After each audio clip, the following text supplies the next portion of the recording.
Hi everybody, welcome down to Carter's Golf, and today's video is all about the wedges, and it's competitive practice with yourself. Now we can all go on the range, we hit block practice, we can maybe practice a certain technique that you may have seen on the channel before, or you're trying to repeat a certain swing thought or swing pattern. That's a really good way of practicing, but competitive practice is what we're talking about today. So what I've done, I've purposely grabbed one of the clubs that I don't use that much of. It's the 54 degree. I'm often one of the type of player that grabs a 58 degree and just tries to manufacture it. And that's what I'm going to try and do with the 54. I'm going to try and learn to like my 54 degree a little bit more. But I'm going to talk you through the shots that I'm going to try and play and see how close we can get to some of the flags. Just before I get started, if you're a returning viewer, I hope you're enjoying the content that you've seen so far. If you would like any requests, please just drop them in the description below. I'm always filming, well, I'm trying to always film, in and around coaching. Right, let's get this show on the road. I've got 5 golf balls in my hand. I'm going to throw them up over my shoulder. There they are, they've all landed, and we're going to be going for one of the flags. I'm going to call the shot. Let's see how we do. Right, we're going to go for the furthest flag. I'm going to be quite generous with myself to start with. So my landing area is going to be the first flag over this bunker.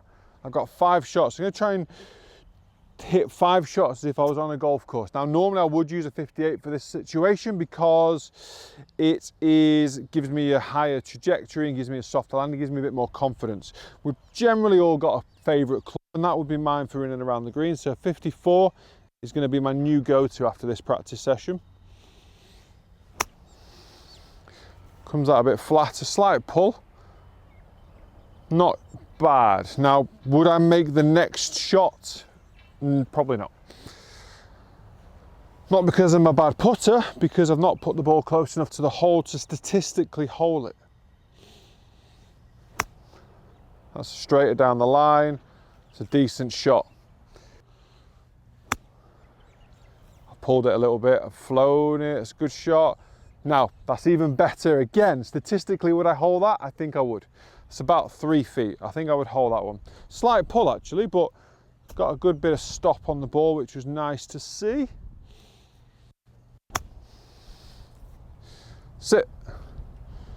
Pretty good. Again, about 4 feet for that one. So statistically, I would hole that, statistically only speaking, around about 65% of the time. That's not great, I don't think. That needs to sit. All right, so approaching these balls now, I'm going to give myself 2 out of 5 there.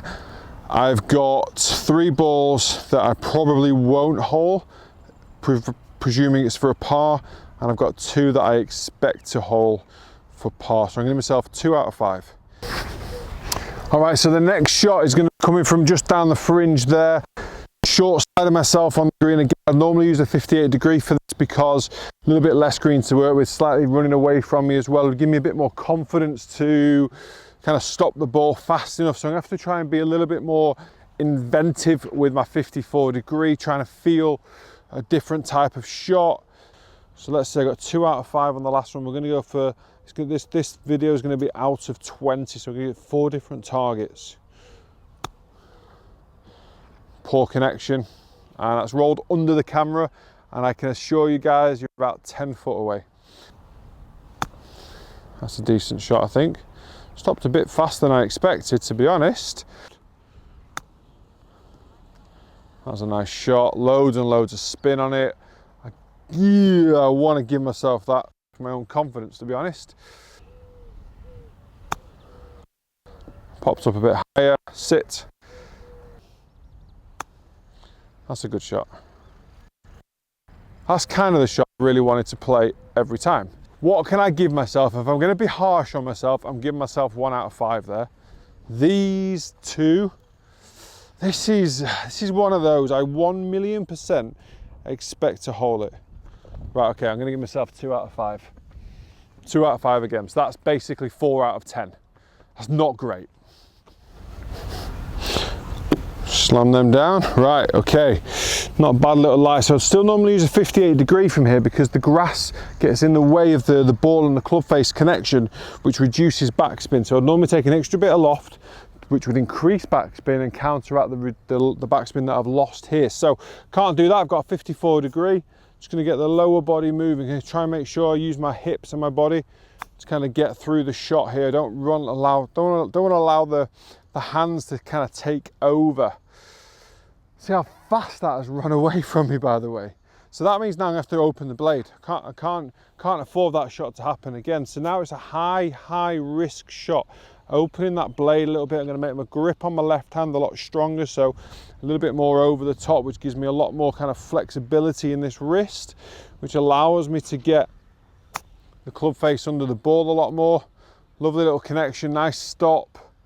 It's a good shot that, so I'll give myself a point. Quite happy with that. This is a slightly different lie, slightly more awkward lie, so can't really go for the flop shot, to be honest. So I'm going to have to try and land this as short as I possibly can. So I might go for the little toe down, heel up style shot. So just kind of get it running out of this grass. But again, it's a high risk shot. I've got to make sure I actually make it. That's a decent shot. Turn in, go in. Oh, lipped out. Stop. So I've lipped out and I can't even give myself a point because it's gone about 6 foot past. Wow, that was rapido down there. Okay, next one. I'm going to open the blade on this one a little bit, a softer landing. That's popped up a bit too high. It's got loads of spin on it. Stopped really nicely. Two pois. Oh, that's no chance. See you later, ball. Let's move on to the last one. That makes it 6 out of 15. It's been all right, actually. I wouldn't usually use this club for these situations. I would normally use my 58 degree, wouldn't I? So I'm using a club that I don't normally use from these situations. The grass is very long. The greens have been running away from me. That is exactly why we'd have the lob wedge in the bag for these sort of situations.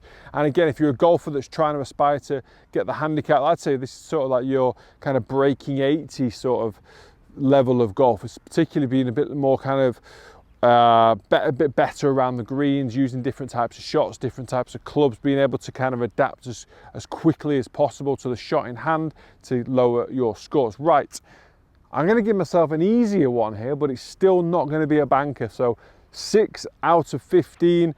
I want to try and finish at 10 out of 20.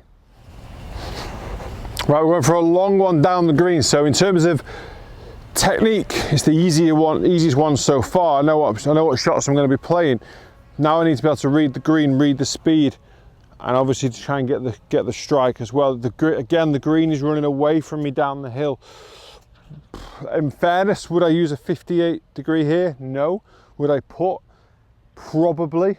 I would actually probably use a 54 if I'm honest though. I do prefer a chip, believe it or not. So down the hill, right to left, going to land this around about halfway, a little bit of check and let the slope do the rest.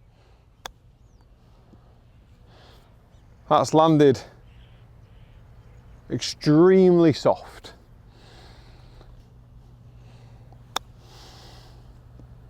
That's landed very dead as well, which is great because it's stop. Oh, it's not, I think I'm going to struggle here. This is all downhill to that flag from the slope. It's a nice strike again. Loads of spin on it. Wow, that slope is strong. My landing areas. Again, really nice dead bound landing. So like a real, when I say dead landing, I mean like a soft landing.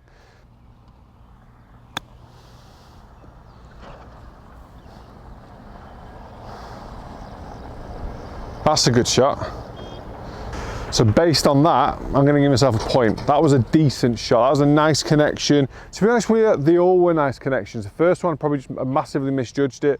It landed and checked up before the slope, and the slope just pushed it off towards the left-hand side. Tougher shot than I actually probably gave it credit for at the start, which is always a bad thing to do on a golf course as well, so be careful of that. Read the green well, I just couldn't quite get the right combination between speed and slope. So 1 out of 5, which gives me a total of 7 out of 20. Can you do better? Be harsh on yourself. Put yourself into situations where you need imagination, where you might go, I better try a high one here, oh, actually, no, the high one's not good, let's try the low one. Same club. I'm trying to manipulate the face, manipulate my setup, manipulate the ball flight, and I'm learning. Every time you do that, every time you make a mistake, you learn. And that is massively important, particularly on chipping, because we can have our stock shots and we can have our kind of generic chipping style, but chipping is a lot down to feel, imagination, being very inventive as to the type of shot you can play. You'll have all seen videos, I'm sure, of the likes of John Rahm, going back in time into Seve, kind of hitting 3-iron bunker shots. They've been inventive. They've figured out how to utilize that club and that angle to get the outcome that they're looking for. Now, I'm not saying go ahead and do that, but that is a great way of kind of proving that it's massively important to have some sort of inventive kind of mindset when you approach these types of shots.